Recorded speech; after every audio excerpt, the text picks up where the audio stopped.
So today I'll discuss some of the work from my dissertation exploring questions revolving around artificial light and how it affects physiology and growth in amphibians. So a quick outline of today's talk. I'll give you some background information on light pollution and stress physiology in amphibians. And then I'll go over the two main questions of my dissertation that were, is ALAN a stressor for amphibians, and are there synergistic effects of ALAN and predatory stress on amphibians? And then I'll end with some conclusion and some management solutions to ALAN. And so as many of you are aware, the human population is growing exponentially. Currently, the human population is estimated to be around 7.8 billion people, with a projection of nearly 11 billion by the year 2100. And with that exponential population growth comes urbanization. And urban areas are densely developed residential and commercial areas.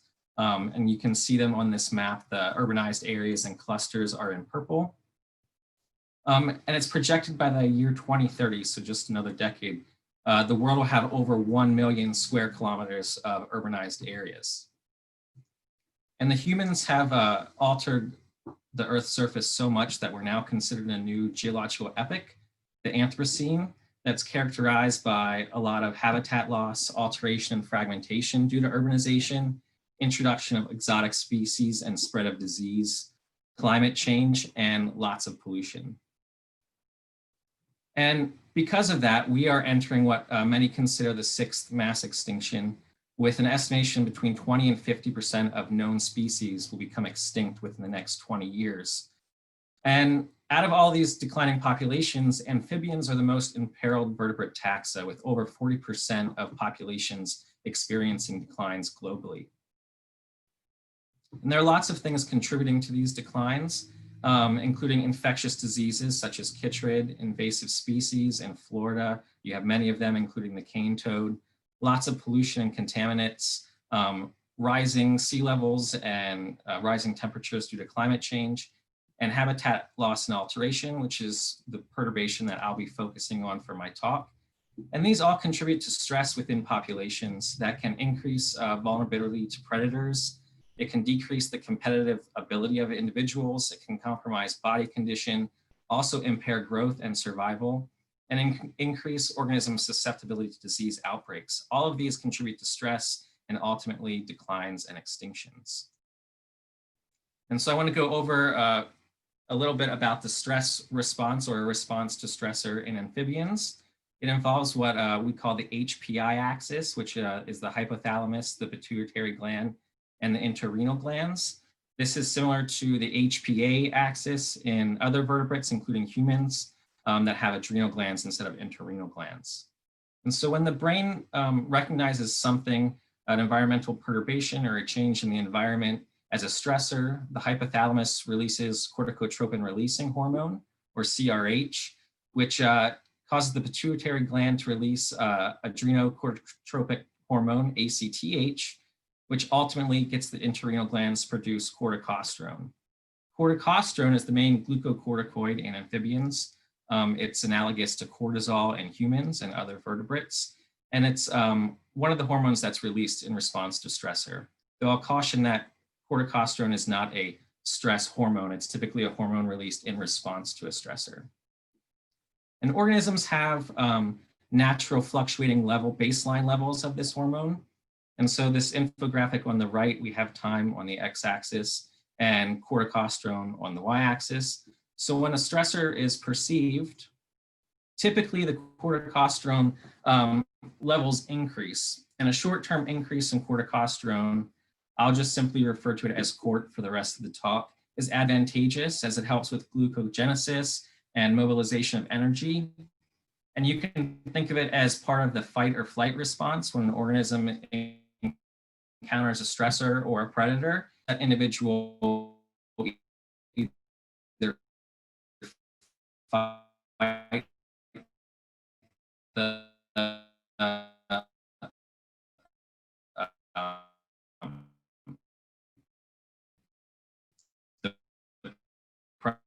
predator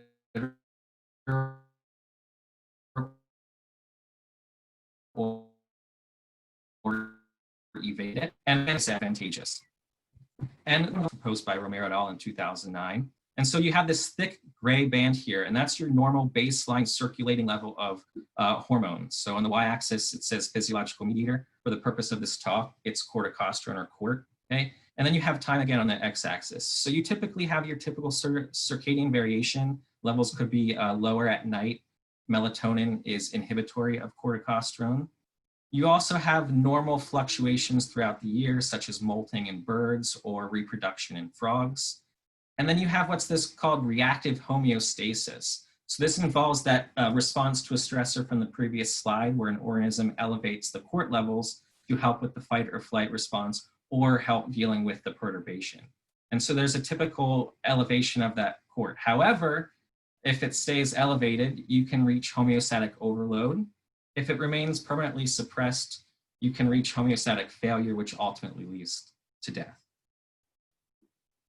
And I focus on how this hormonal response to a stressor changes over environmental gradient. So we have two figures here. On the x-axis, you have a changing environmental gradient. This could be from spring to summer, or this could be no pollution to lots of pollution. And you have some sort of trait or behavior on the y-axis that is changing. In regards to my study, it's corticosterone again, but it could be a behavior, anti-predator behavior. It could be a sex hormone, any number of things. On the left, you have three different colored bars that represent three different individuals.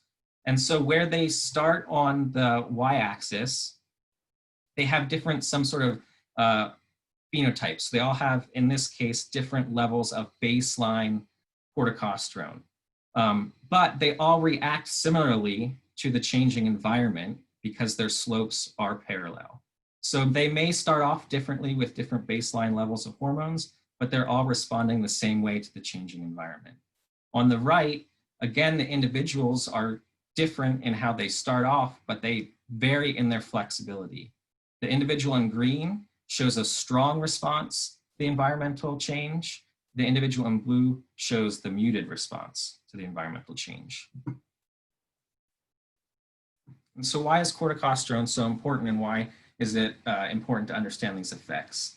So if corticosterone levels stay increased in tadpoles or larval amphibians due to a stressor, it can induce deeper tail morphology, but it also reduces growth of the body parts. And typically the increased tail morphology is due to predation. It also can accelerate metamorphosis and lead to a smaller metamorph once they actually exit the pond. And this has fitness consequences later in life. And it's something we consider what a carryover effect is. And this is particularly interesting in organisms that have multi-life stages, such as frogs that have the egg, larval, and the adult stage. And basically environmental conditions experienced at the larval stage affect their later stage. So when corticosterone is elevated in tadpoles, it leads to lower mass at metamorphosis, which affects juvenile mortality rates. It increases them and ultimately can reduce fitness and mating success as an adult. And so the perturbation, the anthropogenic perturbation that I focused on for my dissertation was artificial light at night. This is a relatively recent thing that has caught the attention of researchers. It first started to catch the attention of astronomers with light pollution in cities when they couldn't see stars. But it is now known that it is severely affecting organisms as well. And so just to give you a perspective of different levels of light, because I'll be using the light measurement lux, abbreviated LX, throughout this talk. So on a full sun day at noon, lux levels are up to 100,000. And at a new moon, they're down to 0.001. In the town where my university is, I measured lux levels at night around wetlands and ponds, ranging from 16 to 250. So compared to a full moon, that's several magnitudes higher. And here's a map of the ALAN in the United States. And currently about 2/3 of the world population live in areas that are exposed to ALAN. 40% of areas are continuously illuminated.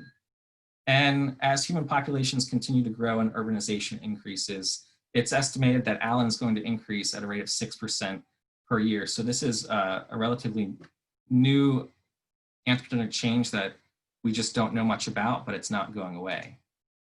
And so here's a side-by-side comparison. Those urban clusters, as those increase, so are the areas that are going to be affected by ALAN. We do know a little bit about how ALAN affects organisms, mostly about behavior. I'm sure all of you, especially those that are living in Florida, know all about nesting sea turtles and how it can disorient them and prevent them from actually laying their eggs on the beach. In birds, a lot of songbirds will alter their calling behavior in areas that are exposed to ALAN, oftentimes calling before dawn or after nighttime hours. It reduces foraging in many taxa, from beach mice to insects and birds as well. And it can also increase the risk of predation. In regards to physiology, circadian rhythms are tied to natural light and dark cycles. So if you disrupt that with ALAN at night, it obviously will alter circadian rhythms, and circadian rhythms are tied to lots of other hormonal and physiological aspects, such as melatonin production. It can suppress immune function. These cute little Siberian hamsters have lower immune function when they're reared on an ALAN light cycle. Interestingly, it can accelerate sexual maturity in several species of insects, and larvae will actually come out of the pupa too early in the year, and that's sort of like an evolutionary trap where they can't find mates, and that's when they're reared on ALAN. It can reduce levels of gonadotropin, which affects mating. In many species, it can increase glucocorticoid levels, such as corticosterone or cortisol. However, less is known about how ALAN affects amphibians, and a lot of the earlier studies were more phototaxis oriented than actually investigating the effects of light exposure. But in some salamanders, exposure to low levels of ALAN reduce activity and foraging ability. In some species of tree frog, they reduce advertisement calling and it affects mating. It disrupts melatonin production. And a recent study of Rana sylvatica showed that it did not affect port levels in tadpoles. However, they used a really low level of lux of only 3. I'll discuss that again a bit later. In regards to growth and development, it reduces hatching success of frog eggs, and it also accelerates metamorphosis, resulting in metamorphs that are smaller in size. And again, that has fitness consequences later on in life. And so this led to the first question of my dissertation is basically, is ALAN a stressor for tadpoles? And so we predicted that tadpoles exposed to ALAN would show some sort of altered court level, whether it be elevated or suppressed. And we also predicted that tadpoles would have reduced growth when reared on an ALAN light cycle. And the 2 species that I focused on throughout my dissertation were the Rio Grande leopard frog, Rana berlanderi, and the Gulf Coast toad, Bufo balaceps. So on the left, you have the leopard frog. On the right, you have the toad. The Gulf Coast toad is found throughout southeastern Texas and southern Louisiana. The map is on the bottom. And then the Rio Grande leopard frog is on the top throughout southwestern Texas, also goes into the Mexican territories and close to the border.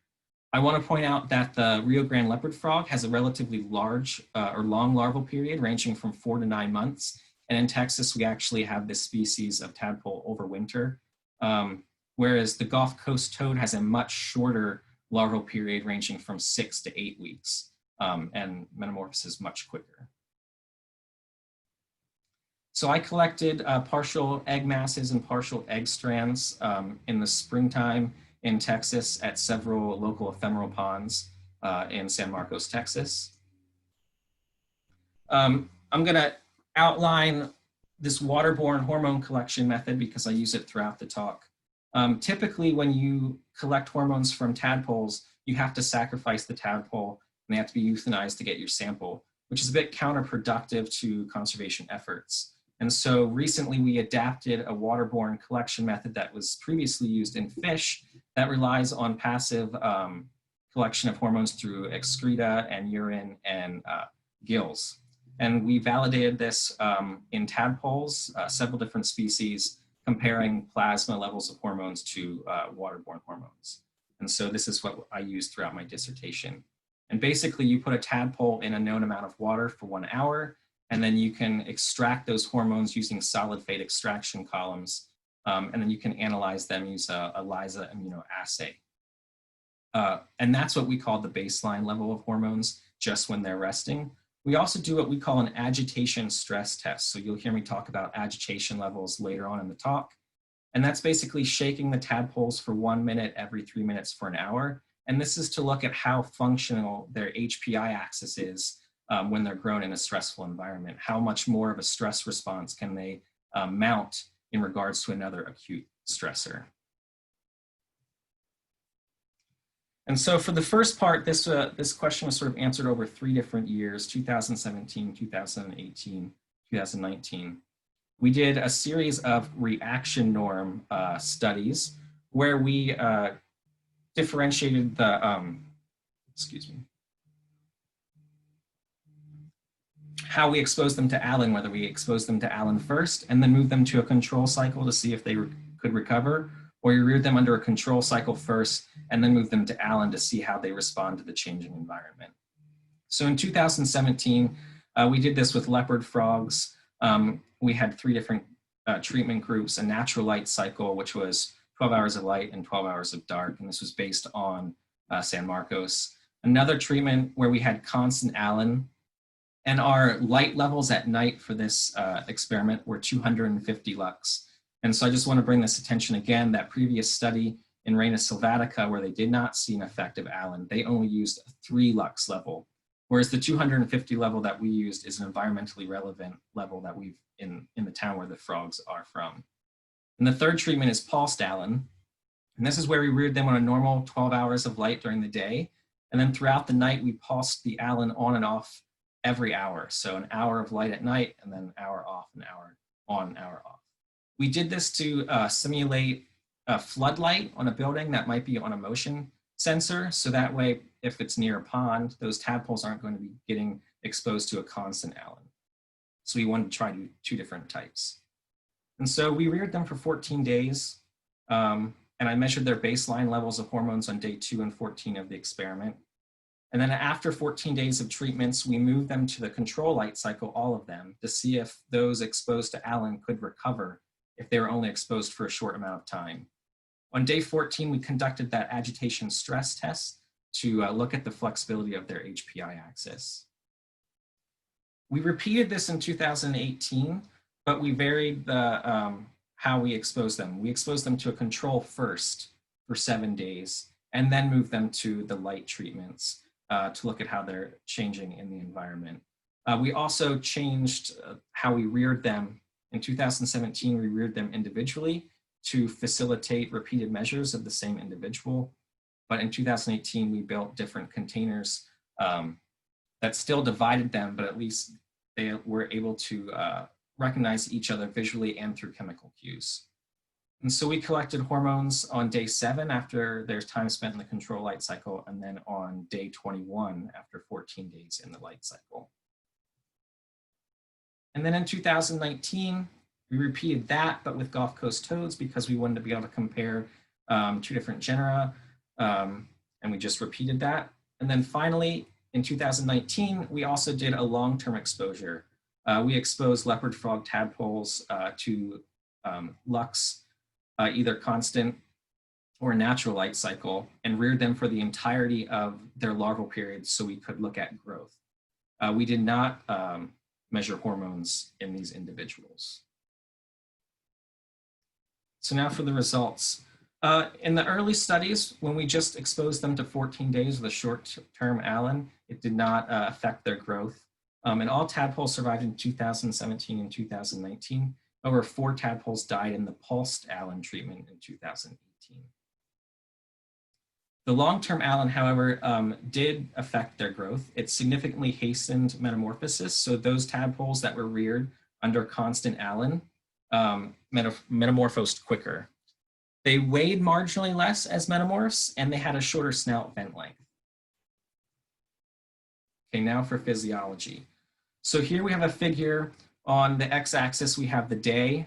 And so this is 2017. So the day 2 and day 14 are when the tadpoles were under Allen. You can see the little lamppost above those days. On the y-axis, we have the quart levels. And then day 21 is recovery. The pulsed allen treatment is in orange, the constant allen treatment is red, and the control is in black. And there was a significant treatment effect. The tadpoles in the pulsed allen treatment on days 2 and 14 had lower CORT compared to the other treatments. And then after 7 days of recovery, their baseline CORT levels were the same as the other treatments.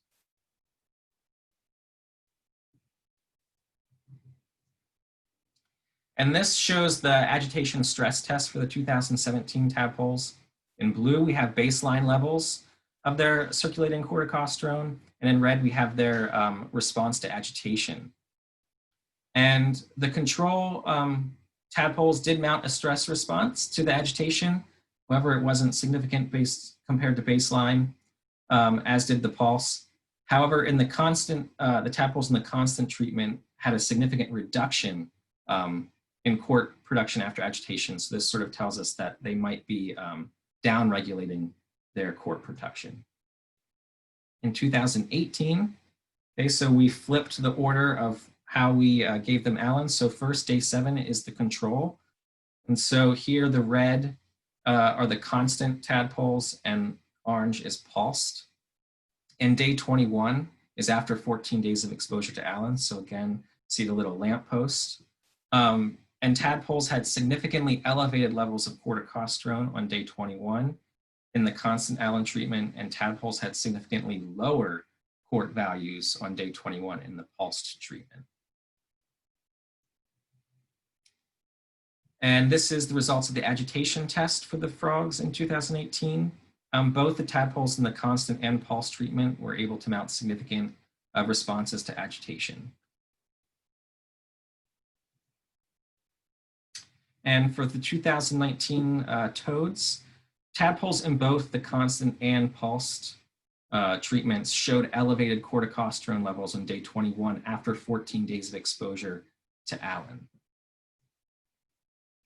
Interestingly, tadpoles in both the constant and pulsed allen treatment showed significantly reduced CORT production after the agitation stress test.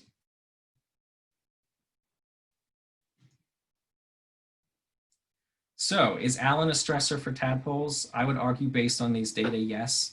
Leopard frog tadpoles had higher CORT in response to constant allen, and they showed suppressed CORT release in response to pulsed allen.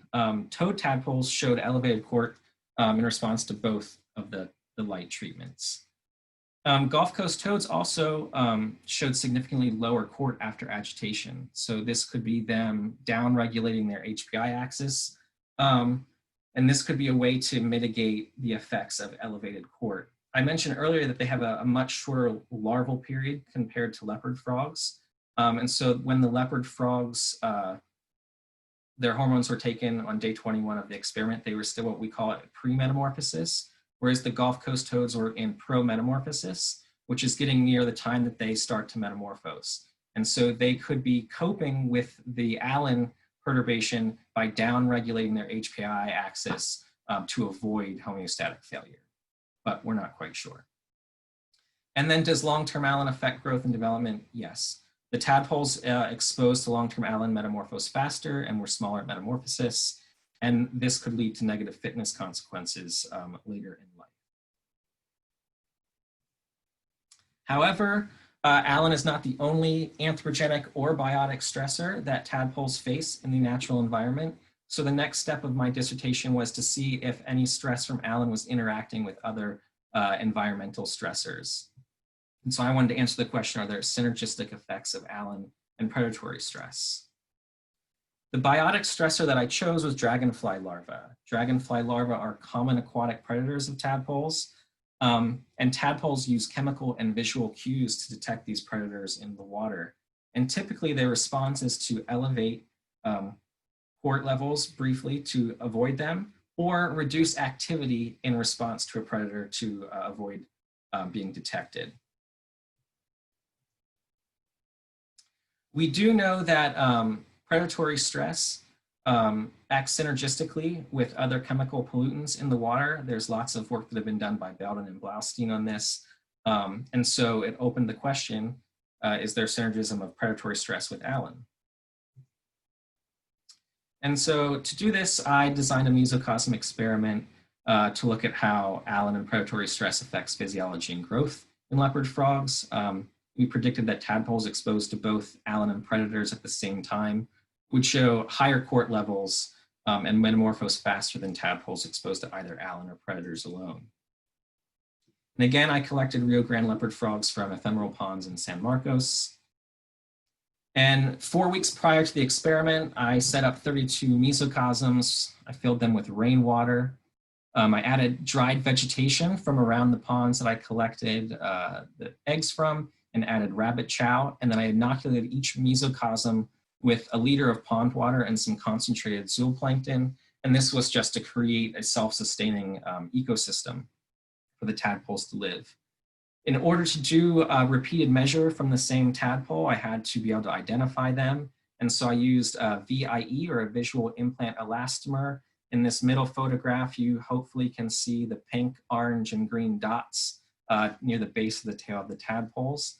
And so this way I could tell each tadpole apart.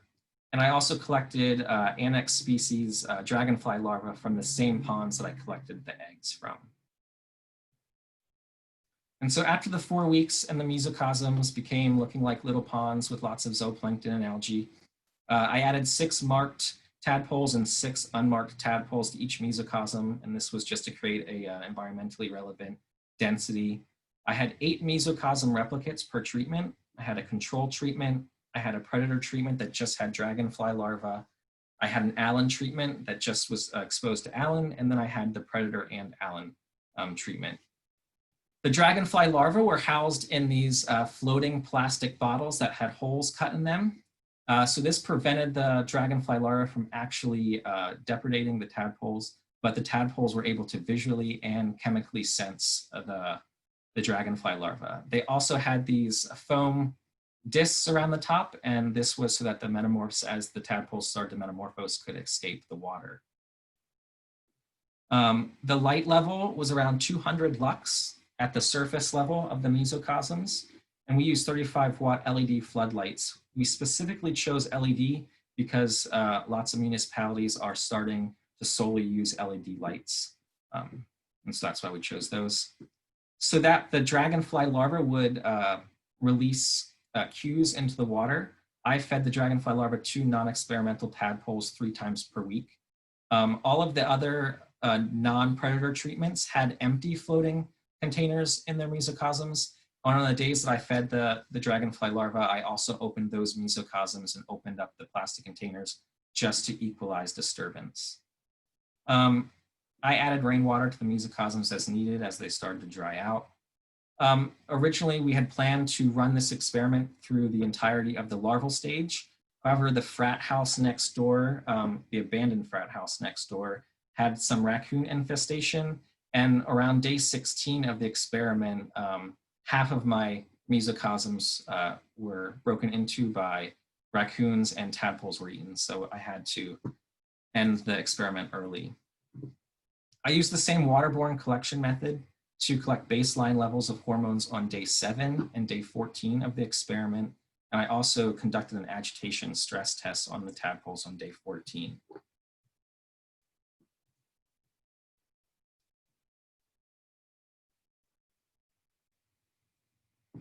The allen treatments did not affect growth, and all the marked tadpoles survived up until the raccoons had their way with them.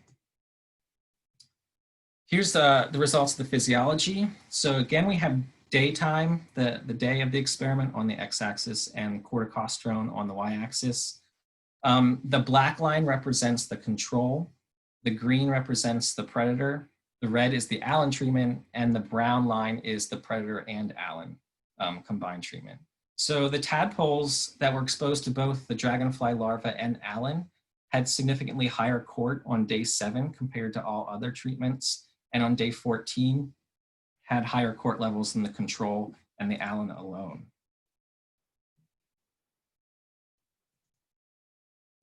And in response to agitation, tadpoles in the control treatment mounted a significant response in response to agitation. So this is telling us that they have a responsive HPI axis.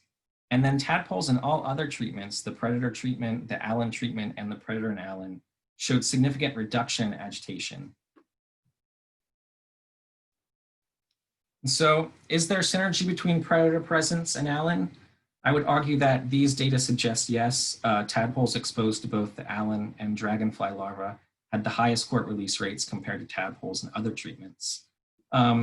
Is Allen affecting the function of the H-pi axis? We think so. Tadpoles exposed to only Allen had similar baseline court than control tadpoles. However, they were not able to mount a stress response on day 14. So we're not quite sure what's going on here. This could be an active modulation of their H-pi axis to deal with the Allen, or it could just be that they're starting to go in homeostatic failure. I think further investigation is needed to disentangle all of that. Some broader conclusions. So short-term and long-term Allen is definitely affecting the physiology of these tadpoles. Depending on whether it's constant Allen or pulsed Allen, we're seeing either elevated or suppressed court release rates. We're unsure what's going on between the difference of constant and pulsed Allen. Originally, we thought that constant Allen, that the tadpoles would be able to either habituate or become physiologically desensitized to them. And we also thought that the pulsed Allen would act as a repeated acute stressor and they would show chronic stress. But the results across the years aren't exactly the same, so we're not quite sure whether this is the tadpoles experiencing chronic stress or they're actively modulating their corticosteroid response to mediate the effects of Allen. Long-term exposure has negative fitness consequences. Though we did not measure corticosterone levels in the long-term tadpoles, we can assume based on the short-term studies that corticosterone levels were higher in them. The tadpoles metamorphosed faster and were smaller at metamorphosis, and lots of evidence suggests that this has negative fitness consequences later in life. And Allen is acting synergistically with the natural biotic stressor. The impacts of predator presence on the physiology of tadpoles was exacerbated by Allen exposure. And this suggests that Allen may interact with other natural and anthropogenic stressors in the environment. So Allen in the short term might not be that big of an issue, at least for these two common species. But if it's a long-term exposure and there are other stressors that they have to deal with, then Allen is an issue. These data also suggest that there are species-specific effects of Allen. Toad tadpoles appeared to be more stressed than the leopard frog tadpoles based on their much elevated levels of corticosterone after exposure to Allen and their suppressed HPI axis function after agitation. It could be because they were in later metamorphic stage, but it could be that they're just more vulnerable. And so what can we do? What can managers do? And what can urban planners do? So obviously Allen is a threat to biodiversity. Previous studies have shown this in other organisms. I would say that it's definitely an issue for amphibians. Archbold does great with this around their new building, using simple shields on their lights to prevent light trespass into aquatic habitats. So when you're designing or perhaps buying a new house, get fixtures that shield light from wetlands. Urban planners and developers should reduce Allen as much as possible. It's an easy thing to do. Wildlife managers should recognize that Allen is a threat to biodiversity and should address mitigating this in management plans. And lastly, there's so many future directions that we could go down with amphibians and Allen. I just scratched the surface, the basic question of is Allen a stressor for amphibians? But the light cycle and the circadian rhythms are tied closely with melatonin production, and melatonin is inhibitory of corticosterone production and vice versa. Corticosterone levels interact with thyroid hormones in metamorphosis with frogs, and so it'll be interesting to measure thyroid hormones throughout development in tadpoles exposed to Allen. Corticosterone can be inhibitory of sex hormones, and so looking at how Allen might affect reproduction in amphibians would be interesting. Also looking at invasive species. Are invasive species less likely to be stressed by ALAN? That kind of thing. And looking at other synergisms with ALAN. Is ALAN going to exacerbate stress from saltwater intrusion or invasive species, things like that. So if anybody's out there looking for a thesis for a grad student, there are lots of avenues when it comes to ALAN and amphibians. And I need to thank my funding streams, multi-year grants from Texas Ecological Laboratory, graduate fellowship from Texas State University, a Dorothy Coker Fellowship, and grants from the Texas Herpetological Society. And thank you to all the people that have helped throughout my PhD, both in the field, in the lab, and with support. And finally, I'll take questions. I know I ran through that pretty quick, but more time for questions that way.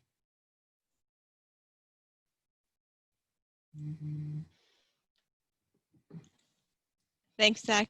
I'm looking at the Q&A and the chat to see if what kind of questions might be coming in here. So let's see.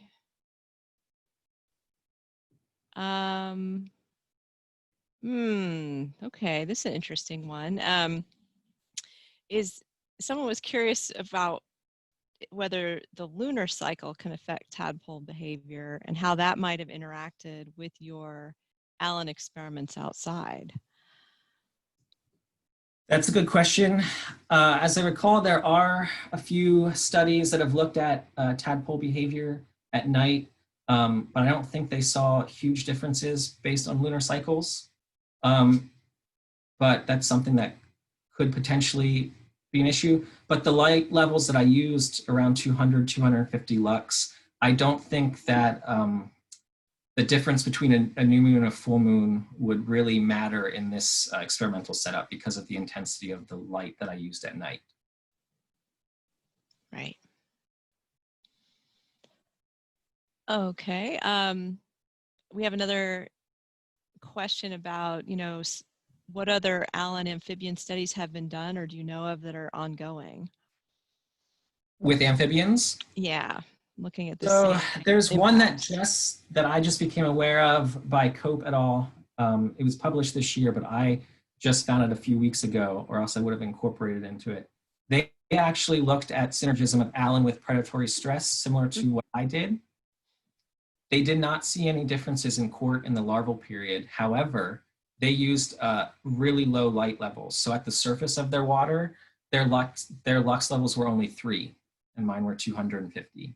They also use much bigger mesocosms. They use cattle tanks. And so the depth of water in their experiment was so much that if you measured the light levels on the bottom, they were basically new moon.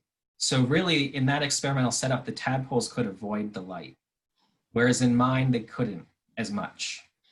But interestingly, they did see carryover effects. They saw reduced behavior in metamorphs, like little baby toads, after the larval period of those that were exposed during the larval period. So there's a lot more questions that need to be answered. And based on the current literature, it's becoming apparent that there are a lot of species-specific effects. So it might be affecting rainids differently than it is bufonids. And I had wanted to add a third genus. I wanted to look at some sort of hylid in my last study, but I just couldn't find any hylid eggs that year. So. Right, okay. I'm not sure of this question. Studies, color temperature. If someone asked a question about studies looking at color temperature of ALAN exposure. So color temperature is important. So there are studies out there that have looked at white light, blue light, red light in different wavelengths. But I think the majority of them have been on moths and insects. And I think, if my memory serves me, that blue and white light is more detrimental. So wavelengths in the blue zone are worse. And typically, I think LED lights tend to go in that blue wavelength. So yeah. So that relates, a question came in about what type of light is the best to reduce ALAN. So this, for, you know, another person asked, what can consumers do to reduce light? So that's helpful to know. So another study would have to be conducted that uses different types of light. So halogens, incandescents, fluorescents, but all with the same lux level at the surface of the water. Yeah. Yeah. But I would predict that there are definitely differences. Mm-hmm.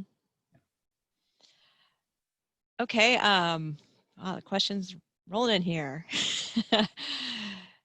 So question about the tadpoles that you used. Were they from ponds that were already exposed to ALAN? And if so, do you think there's any sort of acclimation that could be occurring to ALAN over time? So sort of the history maybe of those populations. So the ponds that I had 3 different ones that I collected from were not exposed to ALAN. Okay. I specifically chose them for that reason.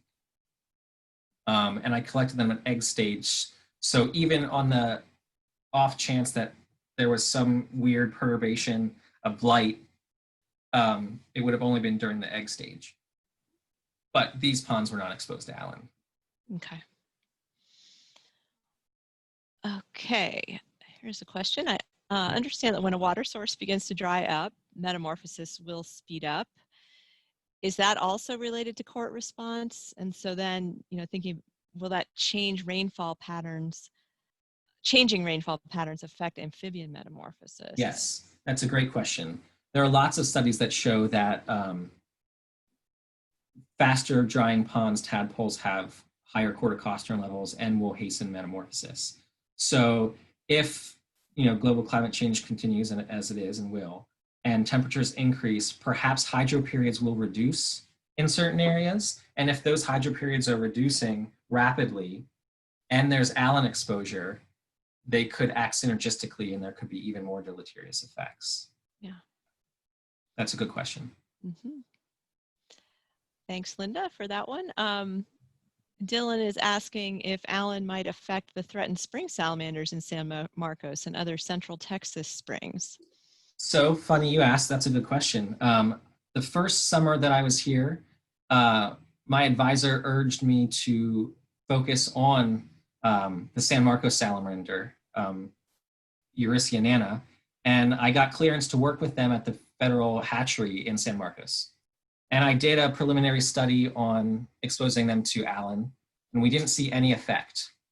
And then sort of stood back and thought, these are mostly fossorial salamanders that are in the springs that rarely come to the surface.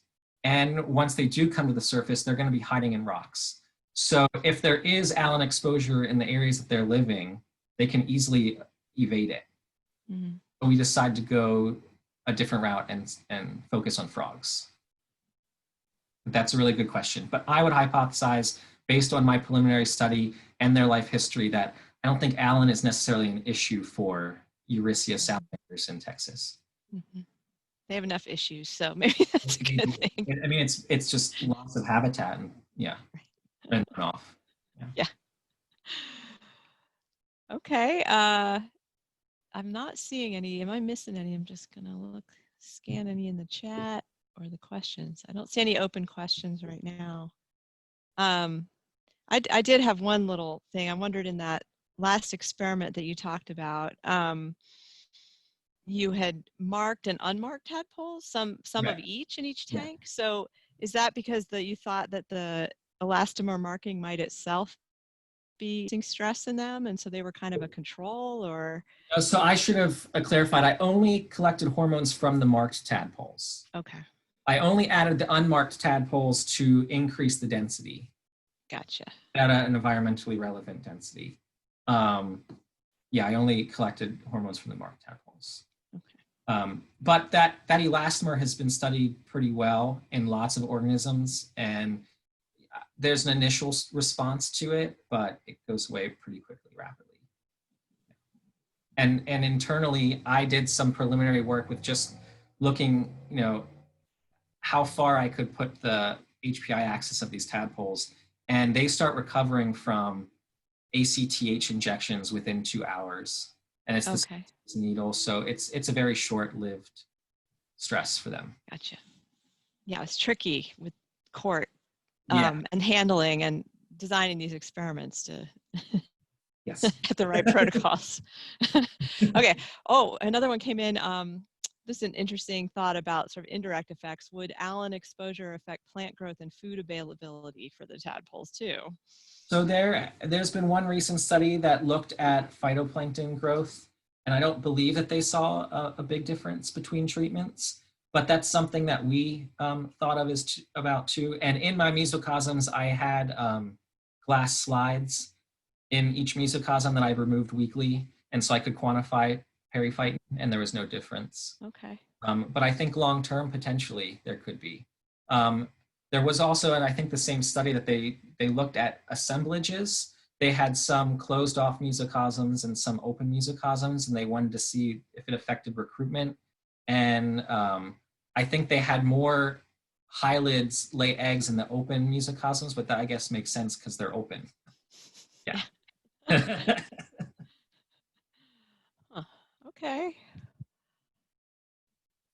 Well, great, Zach. That was a good discussion and really interesting work. So it'll be really interesting to see what evolves from all this. And we're still trying to keep Florida down here light limited as possible. But I mean, it's the sad thing is it's a very simple solution, is just getting the correct lights. And like I said, Archbold did that when they were designing their new buildings. If only cities and municipalities would also do that.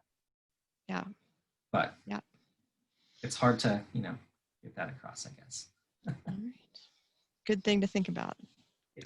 Thanks again, and everyone. I guess we'll sign off, and everyone Thank have you, a good everyone. rest of the day.